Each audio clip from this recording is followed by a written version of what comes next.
విషయాల్ని మనం నేర్చుకుంటే దేవుడు ఏమని చెప్పాడంటే, ఆదామా, ఈ తోట చెట్లలో ఉన్నటువంటి పండ్లన్నీ కూడా నువ్వు నిరభ్యంతరంగా తినవచ్చు. ఆ మంచి చెడ్డల తెలివినిచ్చేటువంటి పండు ఎప్పుడైతే తింటావో నీవు నిశ్చయముగా చచ్చేదవు అన్నటువంటి మాట మనము ఆలోచన చేస్తూ దాన్ని ధ్యానం చేస్తున్నటువంటి సమయంలో ఆదాము ఎలా మరణించాడు? శారీరకంగా మరణించాడా, లేకపోతే దేవుడు ఏ మరణం గురించి మాట్లాడాడు అని మనం ఆలోచన చేసినప్పుడు మనం గత వారం కొన్ని విషయాలు నేర్చుకున్నాం. ఏంటి అనంటే, ఆదాము జీవితంలో ఎప్పుడైతే పాపం చేశాడో అప్పుడు ఆదాము హృదయంలో ఉన్నటువంటి కొన్ని సమసిపోయాయి, అంటే నశించిపోయాయి, లేకపోతే మరణించాయి. అంటే ఆదాము ఏ రకంగా చచ్చిపోయాడంటే అమాయకత్వం విషయంలో, నిర్దోషత్వం విషయంలో ఆయన మరణించాడు. ఇప్పుడు నిర్దోషిగా ఉన్నటువంటి వ్యక్తి, ఏ తప్పు చేయకుండా ఉన్నటువంటి వ్యక్తి చక్కగా దేవుని ఎదుట ధైర్యం కలిగి సంతోషంగా ఆనందంగా దేవునితో కలిసి చేయి పట్టుకుని ఏదేని తోటంతా తిరుగుతూ ఆనందించేవాడు. దేవుడు పరలోకం నుంచి ఏదేని తోటకొచ్చి, ఆదామా, ఈరోజు నువ్వేం పని చేసావు, ఏం మాట్లాడావు, ఏ విధంగా నువ్వు జరిగించావంటే అన్ని విషయాలు నిరభ్యంతరంగా యథార్థంగా దేవునితో మాట్లాడేవాడు. ఎప్పుడైతే ఆయన దోషం చేశాడో, అంటే ఆజ్ఞను అతిక్రమించాడో, పాపం చేశాడో, అతని హృదయంలో భయం ప్రారంభమైంది. ఆ భయము ఎలాంటి అయిపోయిందంటే దేవుని దగ్గరికి వచ్చి నిలబడలేనంతటి భయంకరమైనటువంటి స్థితికి దిగజారిపోయాడు. దేవుని స్వరూపంలో చేయబడిన మానవుడు, దేవుని పోలికలో చేయబడిన మానవుడు, దేవుడే అతన్ని సృష్టించాడు. ఆ ఏదేని తోటలో మొట్టమొదటిగా మట్టిని తీసి బొమ్మను చేసి అక్కడ నిలబెట్టినప్పుడు అతని ఎదుట అతనికి కనిపించింది ఎవరు? మీరు సినిమాలు చూస్తూ ఉంటారు. అయితే రోబో సినిమా చూసినటువంటి వాళ్ళు ఎవరైనా ఉంటే ఆయన వశీకరణ ఏం చేస్తారంటే ఒక రోబోని తయారు చేస్తారు. ఆ రోబోని కొంతమంది కొన్ని ప్రశ్నలు అడుగుతారు. దేవుడు ఉన్నాడా? ఏమో నాకు తెలియదు. దేవుడు అంటే ఎవరు? సృష్టికర్త. అయితే దేవుడు ఉన్నాడు. ఎవరు నీ దేవుడు? నా దేవుడు వశీకరణ. ఎందుకని? అతను నన్ను సృష్టించాడు. ఆ రోబో చెప్పేటువంటి మాట ఏంటంటే, అంటే నేను చూస్తానని కాదు, ఆ వీడియో క్లిప్లో ఉంటుంది, కనబడుతుంది. అక్కడ ఆయన ఏమంటాడంటే, నన్ను సృష్టించిన దేవుడు ఎవరు అని అడగానే సృష్టికర్త. ఓకే, సృష్టికర్త. అయితే దేవుడు ఉన్నాడు. ఎవరు నీ దేవుడు? నా దేవుడు వశీకరణ. ఎందుకంటే అతను నన్ను సృష్టించాడు. Is my creator. ఆదాము మొట్టమొదటిగా లేచి నిలబడినప్పుడు అతను ఎదురుకుండా అతను కనబడింది ఎవరు? దేవుడా, దెయ్యమా? ఇప్పుడు అతని సృష్టికర్త ఎవరు? దేవుడు. ఆదాముకి దేవుడు చెప్పి ఉంటాడు కదా, నేను నిన్ను చేశానని, నేను నీ దేవుణ్ణి, నేను నీ తండ్రిని, నువ్వు నా కుమారుడివి, నా ఆలోచన ఇది, నా విధానం ఇది, నా పద్ధతి ఇది, ఇదిగో నీ కోసం ఇది అంతటి నేను డిజైన్ చేశానని దేవుడు అతనికి చెప్పి ఉంటాడా? చెప్పకుండా ఉంటాడా? చెప్పాలి. చెప్పే ఉంటాడు కదా, చెప్పాడు. అప్పుడు ఆదాము ఒంటరిగా ఉండడం మంచిది కాదని చెప్పి అతను పక్కట ఎముకల నుంచి ఒక ఎముకని తీసి స్త్రీగా తీసుకొచ్చి నిలబెట్టాడు. ఆదాము దేవుడు ఏం చేస్తున్నాడో అంతటినీ చూశాడా లేదా? చూశాడు. ఎందుకు చెప్పగలుగుతున్నామంటే, ఇది నా ఎముకలలో ఎముక, నా మాంసములో నా మాంసము, ఇది నాలో నుంచి తీయబడింది కాబట్టి, నరులో నుంచి తీయబడింది కాబట్టి ఇది నారీ అనబడును అని ఆ రోజు అన్నాడా లేదా? అంటే దేవుడు ఏం చేస్తున్నాడో ఆదాము చూశాడా లేదా? చెప్పాలి, చూశాడు.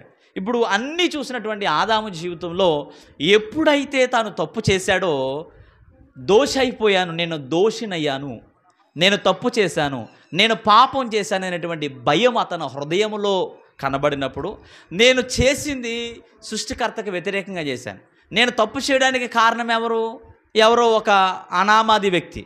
ఎందుకంటే ఆ వ్యక్తి ఎవడో తెలియదు ఆదాముకి. మొట్టమొదటిగా అతను చూడలేదు. కానీ అదర్ పర్సన్ ఒక వ్యక్తి వచ్చి అతనికి చెప్పినప్పుడు లోబడిపోయి, ప్రలోభాలకి లోబడిపోయి, లొంగిపోయి తప్పు చేశాడు. ఎప్పుడైతే తను తప్పు చేశాడో అప్పుడు తనలో ఉన్నటువంటి నిర్దోషత్వం బయటికి వెళ్ళిపోయింది. దేవుని దగ్గరికి వచ్చి నిలబడలేనంత అధైర్యం అతనికి వచ్చేసింది. భయపడిపోయాడు. ఆదామా, నువ్వెక్కడున్నావు అన్నప్పుడు, నేను నీ స్వరం విన్నప్పుడు నేను భయపడి దాక్కున్నాను అంటాడు. నువ్వు అంత భయపడిపోవాల్సినటువంటి తప్పేం చేశావు? నేను దిగంబరిని. నువ్వు దిగంబరం అని నీతో ఎవరు చెప్పాడు? నేను తినొద్దన్నటువంటి పండుతో నువ్వు తిన్నావా? దేవునికి తెలుసు మనిషి ఎప్పుడు దోష అయిపోతాడు. దేవునికి తెలుసు మనిషి ఎప్పుడు అక్రమకారుడు అయిపోతాడు. దేవునికి తెలుసు మనిషి ఎప్పుడు ప్రియులారా అపవిత్రుడైపోతాడు. కాబట్టి దేవుడు అడిగినటువంటి ప్రశ్న, ఆయన నిర్దోషత్వాన్ని కోల్పోయాడు. 2, అమాయకత్వాన్ని కోల్పోయాడు. ఏంటి ఆ అమాయకత్వం? అప్పటి వరకు వాళ్ళ ఒంటి మీద వస్త్రాలు లేవు, వాళ్ళకి సిగ్గంటే తెలియదు. ఎప్పుడైతే ఆ పండు తిన్నారో, ఆజ్ఞను అతిక్రమించారో, తనలో ఉన్నటువంటి అమాయకత్వం కోల్పోయి ఇప్పుడు ఏమొచ్చేసింది? ఆయనకి తెలిసిపోయింది. రే తెలిసిపోయింది ఆయనకి. ఏం తెలిసిపోయింది? మేము దిగంబరులం, మేము మనుషులం, మేము దాచుకోవాలి, సిగ్గుపడాలి అనేటువంటి ఆ అవగాహన అతనికి వచ్చేసింది. ఆ అమాయకత్వం ఎప్పుడైతే పోయిందో మనిషి చచ్చిపోయాడు. ఈరోజు ఆ అమాయకత్వం మనుషుల్లో ఉంటే 65 సంవత్సరాల ముసలోడు 15 సంవత్సరాల 12 సంవత్సరాల పిల్లని ఎందుకు పాడు చేస్తాడు? 35 సంవత్సరాల యవ్వనస్తుడు 9 నెలల పిల్లని ఎందుకు చంపేస్తాడు? 9 నెలలు చదవలేదా? 6 నెలల పిల్లల్ని ఎందుకు రేప్ చేస్తాడు? మనిషి అమాయకుడైతే ఎందుకని కోడల్ని పాడు చేస్తాడు? మనిషి అమాయకుడైతే ఎందుకని మరదల్ని పాడు చేస్తాడు? మనిషి అమాయకత్వంలో ఉంటే ఎందుకని పరాయి స్త్రీ, తన తల్లి, తన చెల్లి, తన పెళ్ళం, తన భార్య తప్ప మిగతా స్త్రీలందరూ ఎందుకడికి కామపు కళ్ళుతో కనబడతారు? చెప్పండి. వాడు ఎంత భక్తిపరుడైనా సరే, మీరు ఎస్తేరు గ్రంథాన్ని చదివితే అది ఇందులో లేదు, కానీ ఆ మూవీలో కనబడుతుంది. వాళ్ళు నపుంసకులే, వారికి మర్మాంగ అవయవాలు లేవు, వాళ్ళు ఏం చేయలేరు. కానీ వాళ్ళ చూపు, రాజు వాటిని కట్ చేశాడు. వాళ్ళు నపుంసకులు ఎందుకు అయ్యారంటే రాజు వాళ్ళు నపుంసకులకి చేసేసాడు. రాణిల దగ్గరికి వెళ్ళాలి, ఒకవేళ రాణిల్ని పాడు చేస్తారేమో, వాళ్ళు దేశం నమ్మకంగా ఉండదు కాబట్టి, వ్యవస్థ పాడైపోద్ది కాబట్టి అవయవాలు కట్ చేశారు. ఇప్పుడు వాళ్ళు నపుంసకులు అయిపోయారు, వాళ్ళు దేనికి పనికిరారు. కానీ వాళ్ళ చూపు, ఆడవాళ్ళకి తెలుసు పురుషుడు ఎందుకు చూస్తున్నాడో తెలుసు, ఎలా చూస్తున్నాడో తెలుసు, దేనికోసం చూస్తున్నాడో కూడా తెలుసు. తెలీదా? పురుషులకి తెలుసు ఆ స్త్రీ ఎందుకు చూస్తుందో తెలుసు, ఏం చేస్తుందో తెలుసు, ఎలా చూస్తుందో తెలుసు. తెలుసా? తెలీదా? తెలుసు. ఏది మనుషుల అమాయకత్వం? ఎందుకు పోయింది మనుషుల అమాయకత్వం? మనిషి ఎందుకు దోష అయిపోయాడు? ఎందుకు అన్యాయంగా సంపాదిస్తున్నాడు? ఎందుకు అక్రమంగా సంపాదిస్తున్నాడు? ఎందుకు అవినీతి చేస్తున్నాడు? ఎందుకు దుర్నీతి చేస్తున్నాడు? అంటే మనిషి జీవితంలో ఉన్నటువంటి నిర్దోషత్వం, అమాయకత్వం కోల్పోయింది. ఇక్కడ చిన్నపిల్లల్ని మనం తీసుకున్నప్పుడు కొన్ని విషయాలు మనం నేర్చుకుంటాం. చూడండి, అవి కోల్పోయాను. ఎప్పుడైతే ఆ అమాయకత్వం లేక నిర్దోషత్వం మనిషి కోల్పోయాడో, ఆ మనిషి ఏదో పెద్ద తప్పు చేశాను, లేకపోతే వ్యతిరేకంగా ఉన్నాను అనేటువంటి విషయాన్ని బట్టే కదా మనిషి దేవుని దగ్గర రాలేకపోయాడు. అవునా కదా? ఏమండి, ఆదాము ఎప్పుడూ దేవుని దగ్గరికి వెళ్ళి పరిగెత్తుకుంటూ వెళ్ళేటువంటి పిల్లోడు రారా అని పిలిస్తే ఆ పిల్లోడు ఎందుకు దూరంగా ఉన్నాడు? ఎప్పుడూ లేనటువంటి విషయాన్ని ఆయన ఆ రోజు ఎందుకు వ్యక్తపరిచాడు? తాను అనుకున్నాడు, నేను తప్పు చేశాను అనుకున్నాడా లేదా? పొరపాటు చేశాను అని అనుకున్నాడా లేదా? అనుకున్నాడు. దేవుని దగ్గరికి రాలేకపోయాడు. మొట్టమొదటిసారి మనిషి భయపడి దేవుని దగ్గరికి రాలేకపోయాడు. కారణం ఏంటంటే అమాయకత్వానికి లేకపోతే నిర్దోషత్వానికి ఆయన లోబడి ఉండవలసినటువంటి వ్యక్తి, ఆయనకి ఏదో తెలిసిపోయింది. ఏం తెలిసింది? దేవుడు ఒక చోట ఏమంటాడంటే, అవి మన క్రమేపీ వస్తాయి ప్రసంగంలో, కానీ ఒక చోట దేవుడు ఏమంటాడంటే, చూడండి ఒకసారి ఆదికాండం 3వ అధ్యాయం తీయండి, 22వ వచనం చదువుదాం. అప్పుడు దేవుడైన యెహోవా ఇదిగో మంచి చెడ్డలను ఎరుగునట్లు ఆదాము మనలో ఒకని వంటి వాడాయను. సరిపోతుంది. మనలో ఒకని వంటి వాడాయను వాస్తవమే. కానీ అతనికి అంతవరకు దేవుడు ఏది తెలియనీయకుండా ఉంచాలనుకున్నాడో దాన్ని తెలిసేసుకున్నాడు మనిషి. ఏదైతే తెలియకూడదని అనుకున్నాడో దాన్ని తెలిసేసుకున్నాడు. చూడండి, ఈ పిల్లలకి తల్లిదండ్రులు వాళ్ళు గదిలో రహస్యంగా వాళ్ళిద్దరికీ మాత్రం తెలిసి చేసేటువంటి ఆ ప్రక్రియ, లైంగిక పరమైనటువంటి కార్యక్రమం ఏదో ఉందో అది ఎవరికి తెలియకుండా ఉండాలని ఆశపడతారు. నేను తప్పేం కాదు, నేనేం బూతులు మాట్లాడట్లేదు, అర్థమైందండి? అది అందరూ మాట్లాడుకున్నది. మీరు ఏదో మీకు జుగుత్సాకరంగా బాబోయ్ అని అనుకోవద్దు. మీరు నిజాయితీగా మాట్లాడండి. మీరు వివాహం అయిన తర్వాత, మీకు పిల్లలు పుట్టిన తర్వాత ఏ సంగతి వారికి తెలియకూడదని మీరు జాగ్రత్త పడతారు. అమ్మ, నా ప్రశ్న మీకు అర్థమైందా? మనం చాలా చాలా లోతుగా మనం దేవుని వాక్యాన్ని ధ్యానం చేస్తున్నాం. చాలా జాగ్రత్తగా వినడానికి ప్రయత్నించండి. తల్లిదండ్రులు పిల్లలకి ఏమీ తెలియకుండా ఉండాలని జాగ్రత్త పడతారు. మనము చేసేటువంటి ఆ ప్రక్రియ, దేవుడు మన శరీరంలో ఉంచినటువంటి క్రియ, అది దేవుడు పెట్టిందే. కామము, కోరిక, లైంగికపరమైనటువంటి ఆశలు, కోరికలు, ఆ విధానాన్ని మనిషి పాపం చేయకుండా ఉండడానికే భార్యనిచ్చాడు. వాళ్ళిద్దరూ కలిసి చేసేది పవిత్రమైనది. ఎందుకంటే వివాహం అనేది అన్ని విషయంలో ఘనమైనది, పాన్పు నిష్కలంకమైనదని దేవుడు చెప్పాడు. ఒక పురుషుడు, ఒక స్త్రీ, అంటే ఒక యవనస్తుడు, ఒక యవనస్తురాలు, బ్రహ్మచారులైనటువంటి వీళ్ళిద్దరూ కలిసి పెళ్లి చేసుకున్న తర్వాత వాళ్ళు పండుకునేటువంటి పాన్పు నిష్కలంకమైనది. కానీ వాళ్ళు వివాహానికి ముందు ఏం చేసినా అది పాపం. నేను చెప్పిన మాటలు మీకు అర్థమవుతున్నాయా? ఒక యవనస్తుడు, ఒక యవనస్తురాలు వయసుకు వచ్చిన తర్వాత వాళ్ళిద్దరూ పెళ్లి చేసుకుని వాళ్ళిద్దరూ చేసేటువంటి సంసార జీవితం ఏది ఉందో అది నిష్కలంకమైనది, అది పరిశుద్ధమైనది, అది పరిశుద్ధమైనటువంటి పాపము. కానీ వివాహానికి ముందు వాళ్ళు చేసేటువంటిది పాపం. వివాహమైన తర్వాత తన భార్యతో కాకుండా, తన భర్తతో కాకుండా వేరొక పురుషుడితో, వేరొక స్త్రీతో చేసేది వ్యభిచారం, అది కూడా పాపమే. అలాంటి విషయంలో మనం మన పిల్లలకి తెలియకుండా జాగ్రత్త పడతామే, ఆ పిల్లలకి తెలిసిపోయింది. ఇప్పుడు ఏంటి పరిస్థితి? మీరు జాగ్రత్త పడ్డారండి. బ్లూ ఫిలిమ్స్ బోల్డ్ ఉన్నాయి మొబైల్లో, ఎవడో చూపించేశాడు, తెలిసిపోయింది. ఏంటి జాగ్రత్త? ఏం చేస్తాం? మీ అవినీతి కార్యక్రమాలు మీ పిల్లలకి తెలియకుండా మీరు జాగ్రత్త పడుతున్నారు.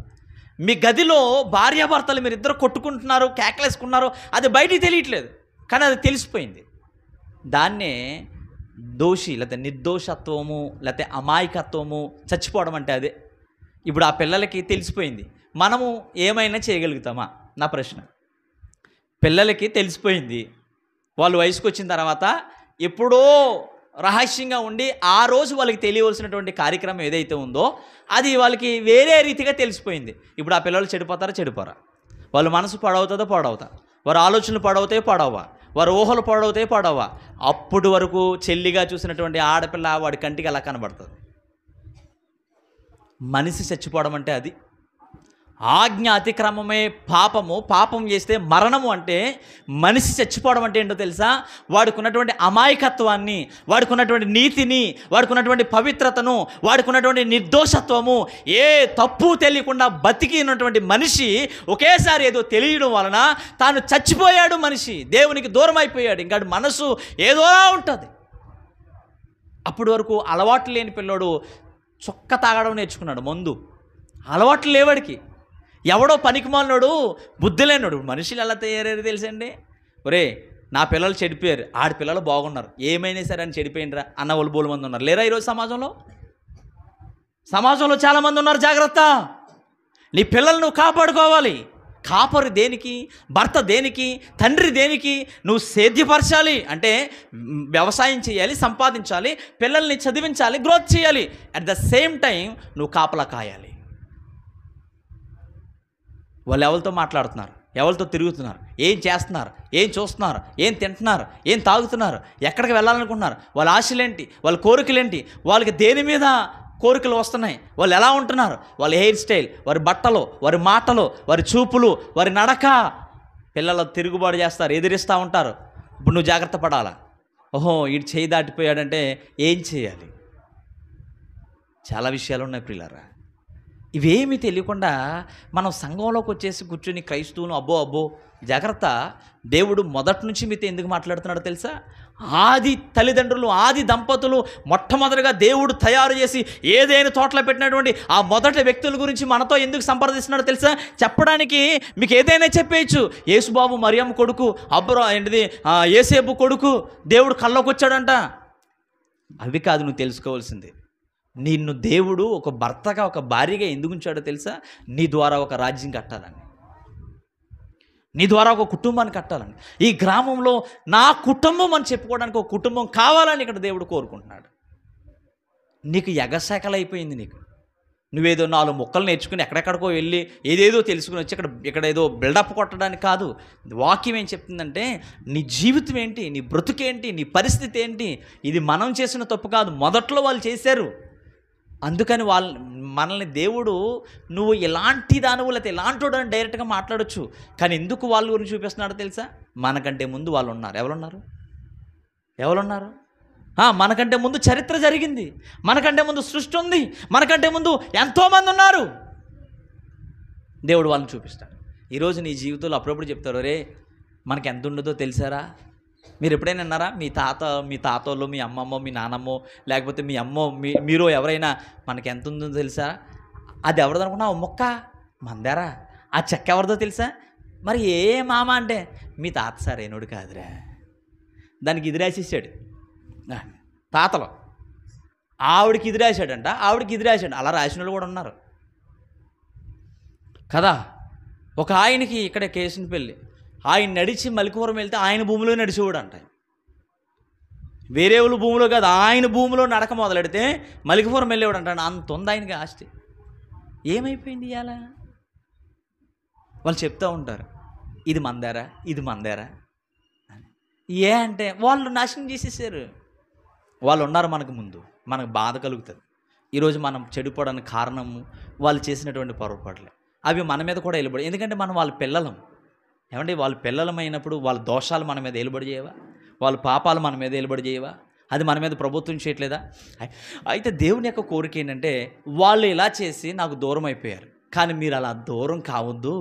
నేను కనికరం కలిగిన దేవుణ్ణి, వాళ్ళని క్షమించినట్లుగా నేను మిమ్మల్ని కూడా క్షమిస్తున్నాను. కాకపోతే అలాంటి పరిస్థితులకి మీరు వెళ్ళొద్దు అని ఇక్కడ దేవుడు మీకు నేర్పడం, చెప్పడం, ఇది దేవుని కనికరం కాదా? ఏమండి? ఇలా చెప్పడం, ఇలా బోధించడం, ఇలా మార్చుకోండి, ఇలా సరి చేసుకోండి అని చెప్పడం, ఇది దేవుని కనికరం కాదా? ఇది దేవుని కృప కాదా? ఇది దేవుని సత్యం కాదా? ఇది దేవుని దీర్ఘశాంతం కాదా? నీకు ఇప్పుడు 60 సంవత్సరాల వయసు ఉండొచ్చు, లేకపోతే 70 ఉండొచ్చు, 80 ఉండొచ్చు, 20 ఉండొచ్చు, 30 ఉండొచ్చు, 40 ఉండొచ్చు. నువ్వు పుట్టిన నుంచి నేటి వరకు దేవుడు నీకు ఆరోగ్యం ఇచ్చి సజీవంగా ఉంచి ఇక్కడ కూర్చోబెట్టి నీ బొగ్గ ఇదేంటి గడ్డం పట్టుకుని పుజ్జగింతున్నాడు దేవుడు. బాబు నా మాట వినరా? ఆ రోజు వాళ్ళు చెడిపోయారు, ఇప్పటికైనా నువ్వు మారు. ఎంత దీర్ఘశాంతం నీ జీవితంలో. మీ తమ్ముళ్ళు, మీకంటే మీ అన్నలో, మీ పెదనాన్న బిడ్డలో ఎంతో బలమైన వాళ్ళు వెళ్ళిపోయారు, కానీ నిన్ను ఎందుకు ఇక్కడ కూర్చోబెట్టాడో తెలుసా? ఈ ప్రదేశంలో, ఈ స్థలంలో నిన్ను ఎందుకు కూర్చోబెట్టి నిన్ను సజీవంగా ఉంచి ఆరోగ్యం ఇచ్చి హాస్పిటల్ పోలైపోతే నిన్ను దేవుడు విడిపించి తీసుకొచ్చి నీ బిడ్డలు నీకు వైద్యం చేయించడానికి డబ్బు. ఏమండి, మొన్న ఒక ఆవిడ ఏడుస్తుంది, ఆవిడ నా భర్త బాగుపడతానంటే ఎంతైనా ఖర్చు పెట్టేదాన్ని అని ఆవిడ ఏడట్లేదా? బాగుపడతాడేమో అని అనుకున్నాను ఆవిడ అంటలేదా? వాళ్ళ పిల్లలు సాక్ష్యం చెప్పలేదా? వాళ్ళ అల్లుడు చెప్పలేదా? అక్కడ మా మాంగారులాగా మీరు చేయకండి. అరే ఇల్లు కట్టుకున్నటువంటి ఆ ఇల్లు పని ఆపేసి తన భర్తకి డబ్బులు ఖర్చు పెట్టి బాగు చేయించలేదా? ఎందుకని? అలాగే నీ విషయంలో కూడా నీ పిల్లల మనసు మార్చలేదా? మా బావు మాకు ఎందుకు ఉపయోగపడలేదు, ఈయన ఎందుకురా అని అనలేదు కదా? నిన్ను హాస్పిటల్కి తీసుకువెళ్ళారు, నిన్ను బాగు చేయించారు, నిన్ను తీసుకొచ్చారు, నిన్ను బాగా చూస్తున్నారు కదా. నిన్ను తీసుకెళ్ళి వృద్ధాశ్రమంలో పడేయలేదు కదా, నిన్ను వదిలేయలేదు కదా, నిన్ను చేర్చుకున్నారు కదా, నీ దగ్గర నిన్ను పోషిస్తున్నారు కదా, చూస్తున్నారు కదా. వాళ్ళు ఎన్నో బాధలు ఉన్నాయి, అయినా సరే నీ పట్ల జాలి పడుతుంది. అది దేవుని ప్రేమ కాదా? ఆ దేవుని కనికరం కాదా? దేవుడు విడిచిపెట్టేశాడా నిన్ను? దేవుడు తోసేశాడా? ఆ రోజు వాళ్ళని గెంటేసినట్లుగా నిన్ను గెంటేస్తే నువ్వు వాళ్ళ ఈ ప్రదేశంలో ఉంటావా? అసలు ఈ భూమి మీద ఉంటావా? నువ్వు నీ ఇంట్లో ఉంటావా? జాగ్రత్త. మనిషి నిర్దోషత్వాన్ని, అమాయకత్వాన్ని కోల్పోయాడు. నిర్దోషత్వానికి, అమాయకత్వానికి కొన్ని చిహ్నాలు ఉన్నాయి. నేను వాటిని అవన్నీ చెప్దామని వచ్చాను, కానీ అవేమీ మనకి కుదరలేదు. మనం నేర్చుకుంటున్నాం కదా, ఒకే రోజు కాదు కదా. ఇదేంటిది? గొర్రెపిల్ల. ఇది అమాయకత్వానికి, నిర్దోషత్వానికి చిహ్నం, సింబల్ ఏంటి అని నేను గూగుల్ని అడిగితే కొన్ని చెప్పింది, చాలా చెప్పింది. అవి ఇక్కడ కొన్ని చూపించకూడదు. నేను ఇవి ఆత్మానుసారమైనవి కాబట్టి ఇవి తీసుకున్నాను. ఇది ఏంటి? దీని గురించి ఎందుకు మాట్లాడాలి? ఎందుకు ఇది నిర్దోషి? ఎందుకు ఇది అమాయకత్వం? కొన్ని విషయాలు మనం నేర్చుకుందాం. రెండవది ఏంటంటే పావురం. ఏంటది? నిర్దోషత్వానికి, అమాయకత్వానికి చిహ్నాలు. మూడవది ఏంటో తెలుసా? ఇవి ఆత్మ సంబంధమైన విషయాల గురించి నేను మాట్లాడుతున్నాను. ఎవరు ఎంతమంది కనబడుతున్నారు? లెక్క పెట్టకండి, చాలామంది అనండి కదా. చాలామంది కనబడుతున్నారు. దేవుడు వీళ్ళని ఏమన్నాడో తెలుసా? వీళ్ళు అమాయకులు, నిర్దోషులని చెప్పాడు. ఏంటి వీళ్ళ గురించి మనం చాలా విషయాలు నేర్చుకుంటాం. నేను వీటిని వివరించడానికి టచ్ చేసి చెప్పను. ఒక్కొక్కరి గురించి నేను మీకు చాలా విషయాలు చెప్పడానికి దేవుడు నాకు చాలా విషయాలు ఇచ్చాడు. నేను బాధపడుతున్నాను దేవుని దగ్గర. నువ్వు నాకు అనేకమైన విషయాలు చెప్తున్నావు, కానీ నేను వాటిని సమర్థవంతంగా నేను అర్థం చేసుకోలేకపోతున్నాను. నాకు సహాయం చేయని దేవుని దగ్గర ఏడుస్తున్నాను. నా వల్ల అవ్వట్లేదు. ఏదో ఒక సమస్య, ఏదో ఒక బలహీనత, ఏదో ఒక ఇబ్బంది పెడుతున్నాయి.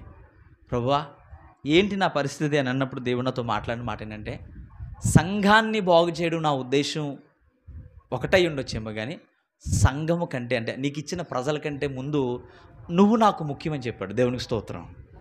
ఎంత గొప్ప ప్రేమ అయింది. ఆయన అన్నటువంటి మాట ఏంటంటే, అంటే ఎలా మాట్లాడతాడంటే అది నాకే తెలుసు.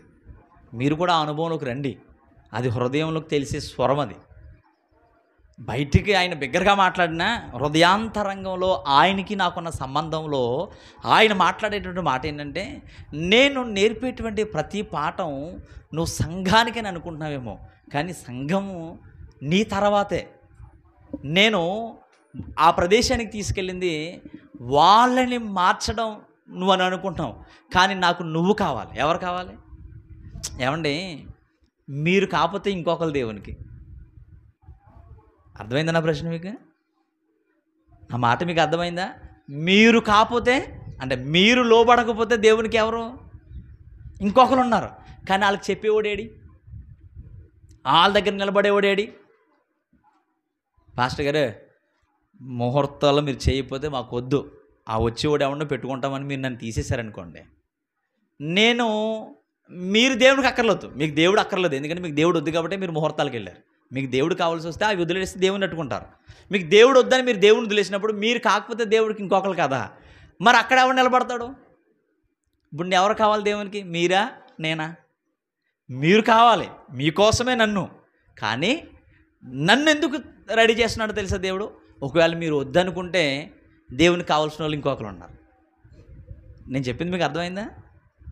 మీరు వద్దు, ఈ పాస్టర్ మనకు వద్దు అని మీరు అనుకుంటే నన్ను చేర్చుకుని నన్ను నిలబెట్టుకుని అక్కడ ఆ ప్రదేశంలో వాళ్ళని కట్టడానికి దేవుడు మరొక ప్లేస్ సిద్ధపరుస్తాడు. అక్కడికి సిద్ధపరుస్తున్నాడు నన్ను. కాబట్టి మీరు వద్దనుకున్నా, విన్నా వినకపోయినా, మీరు నన్ను పిలిచినా పిలవకపోయినా, మీరు దేవునికి లోబడినా లోబడకపోయినా, దేవుడు నాతో చెప్పిన మాట ఏంటంటే, నేను నిన్ను సెర్చ్ చేస్తున్నాను. నువ్వు నాకు కావాలి, నువ్వు నిలబడాలి. ఆ రోజు నేను నిలబడకపోతే 5:30కే రిబ్బన్ కట్ చేయింది. అప్పుడు ఇవాళ ఇంకొక ఆయన వచ్చి వాళ్ళకి చేసినప్పుడు మాకు ఎందుకు చేయరు అని అన్నారు. ఆ రోజు నేను అలా నిలబడినప్పుడు అనేక మంది నన్ను అనేక మాట్లాడుకున్నారు. ఆ విషయం నాకు అర్థమైంది. కానీ ఆ రోజు నేను నిలబడకపోతే ఈ రోజు నేను ఈ వాక్యం చెప్పలేను మీ దగ్గర. ఈ మాటకు నేను నిలబడలేను. నా దేవుని నేను గొప్ప చేయలేను. అందుకని ఆ రోజు కష్టమైన, కఠినమైన, ఇబ్బంది అయినా నేను ఆ రోజు నిలబడి, నేను 6:30కే వద్దాం అనుకున్నాను, కానీ మధ్యలో పెట్రోల్ అయిపోయింది. అది స్టార్ట్ చేస్తే బండి స్టార్ట్ అవ్వదే. ముసలి బండి కదండి, ఎవరో పాస్టర్ గారు గిఫ్ట్ ఇచ్చారు. దాని టైం కూడా అయిపోయింది. ఎవరైనా పోలీసు వాడు అయిపోతే దీన్ని తీసి స్క్రాప్ కాడేస్తారు. అది ఆగిపోయింది. అప్పుడు ఏం చేస్తాం? గాలి ఉతికిని మళ్ళీ ప్రయాణం చేసి వచ్చాను. అక్కడికి 5 నిమిషాలు లేట్ అయిపోయింది. మీరు అంటారు టైం అంటే టైంకి ముందు ఉండాలి కదా పాస్టర్ గారు అంటారు, కానీ మీకు మా బాధలు ఏం తెలుస్తాయి? సో దేవుడు ఈ మాటలు మన వెనుకలో పలింపు చేయను గాక. నేను ఇక్కడ తాపుతున్నాను. తిరిగి మరలా మనం వచ్చే వారం కొన్ని విషయాలు నేర్చుకుందాం. దేవుడు ఈ మాటలు మన వెనుకలో ఫలింపచేసి మనల్ని బలపరచును గాక. ఆమేన్. లేచి నిలబడదాం. కానుకల పాట.